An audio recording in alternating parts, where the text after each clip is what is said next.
Brad Williams, XL Prime. In this tutorial, we're going to attempt to match multiple criteria. How are we going to do it? Excel throws in a little curve, and I'll explain what that curve is all about. If you notice, we have a bunch of email addresses, and our criteria is we want to check each cell and see if it contains either CPA or Gmail. If it does, just put an X. Otherwise, put a blank. That's it. But here's the curve. Sum is required if more than one criteria is required. In this case, CPA or Gmail. Why do they incorporate the sum? I don't have the answer. It is what it is.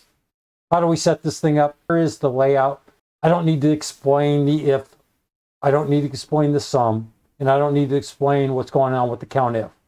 We've covered that time and time again. What I will discuss here is our inclusion of the CPA with wildcards, because that's the way it works.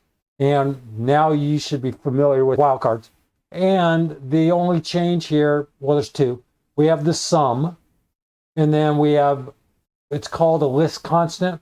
It's hard-coded. Some people say there's this golden rule, you don't hard code. Well, you know what I say about golden rules?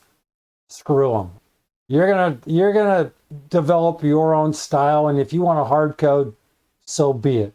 And down the road, you may find that hard coding doesn't work for you. So what? This is a craft. You're an arts person now, so do what you want to do. That being said, you got this sum function that if you look at it, what we're doing is we're looking at this cell. That's it. We're looking at B5. We're not summing up anything, which frustrates the heck out of me. But it is what it is. It could have something to do with these brackets, but I'm going to explain to you later that maybe not. All we're doing is summing COUNTIF. If there's either CPA or Gmail, just put an X. That's it. I don't need to go any further than that. But I will show you one bit of curiosity that I don't have the answer to. Go down here. If COUNTIF, B5, CPA, we're looking at one criteria. There's no sum. And we still get the same output. You can put the curly brackets in here if you want, or not.